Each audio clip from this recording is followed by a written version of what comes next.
வணக்கம். சற்று முன் கிடைக்கப்பெற்ற மிக முக்கியமான செய்தி ஒன்று வெளியாகி உள்ளது. பிரச்சாரத்தின் பொழுது உதயநிதியின் கார் கண்ணாடி உடைப்பு, போலீஸ் பாதுகாப்பு. கிட்டத்தட்ட 5 ஆண்டுகள் திமுகவின் ஆட்சியில் மக்களுக்கு நல்லது செய்யாத காரணத்தினால் கடுமையான கோபத்தில் இருக்கக்கூடிய தமிழக மக்கள் உதயநிதியின் பிரச்சாரத்தை புறக்கணித்துள்ளனர். நண்பர்களே, இந்த வீடியோ பிடிச்சிருந்தா ஒரே ஒரு லைக் மட்டும் சப்ஸ்கிரைப் பண்ணிருங்க.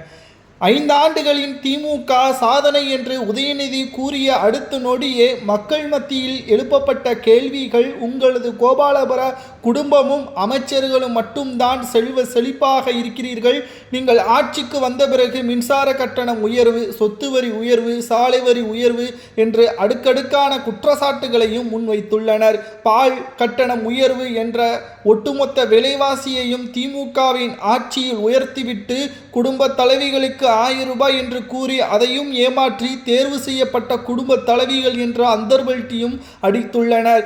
மேலும் சமீபத்தில் 5000 ரூபாய் ஒட்டுமொத்தமாக குடும்பத்தினர்களுக்கு வழங்கப்பட்டு நீங்கள் செய்த ஊழலை மறைத்துவிடலாம் என்று நினைக்காதீர்கள். தமிழக மக்கள் அனைத்தையும் ஞாபகம் வைப்பார்கள். 5 ஆண்டுகள் செய்த ஊழலை தமிழக மக்கள் அந்த 3 மாத பிரச்சாரத்தில் 1000 ரூபாய் 3000 ரூபாய் ஓட்டிற்கு பணத்தை கொடுத்து மக்களை மனமாற்றி விடலாம் என்று நினைத்து கொண்ட திமுக இந்த முறை 5 முனை போட்டி, அதிலும் குறிப்பாக திமுக 2000 3000 ஓட்டுகளில் வித்தியாசம் அடைந்தால் அதுதான் திமுகவின் வாழ்க்கையில் இருண்ட காலமாக பார்க்கப்படும். பிரச்சாரத்தின் பொழுது உதயநிதி அவர்களை மக்கள் கண்டுகொள்ளாமல் சென்ற காட்சிகளும் இருக்கிறது. செல்லும் இடமெல்லாம் அவமானப்படக்கூடிய நிகழ்வுகளும் உருவாகியுள்ளது. மேலும் உதயநிதி அவர்களது வாகனம் என்று நினைத்து சில பேர் அங்கு காவல்துறையினர் கட்டுப்பாட்டில் இருந்தவர்களும் தற்பொழுது பாதுகாப்பு ஏரியா என்று கூறி மக்கள் அதை ஏற்படுத்திய நபர்கள் மீதும் ஒட்டுமொத்தமான எதிர்ப்புகளையும் தெரிவித்துள்ளனர். நீங்கள் ஊருக்கு வருவது தேர்தல் நேரத்தில் மட்டும்தான்.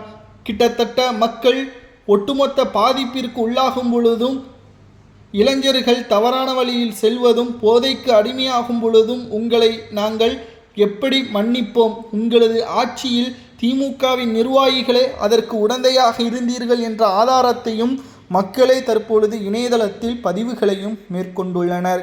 திருச்சி மற்றும் பெரம்பலூர் தொகுதியில் பிரச்சாரத்தின் பொழுது உதயநிதி ஒட்டுமொத்தமாக புறக்கணித்து அவரது வாகனத்தில் ஒட்டுமொத்தமாக எதிர்ப்புகளை தெரிவித்தது பரபரப்பை ஏற்படுத்தியுள்ளது.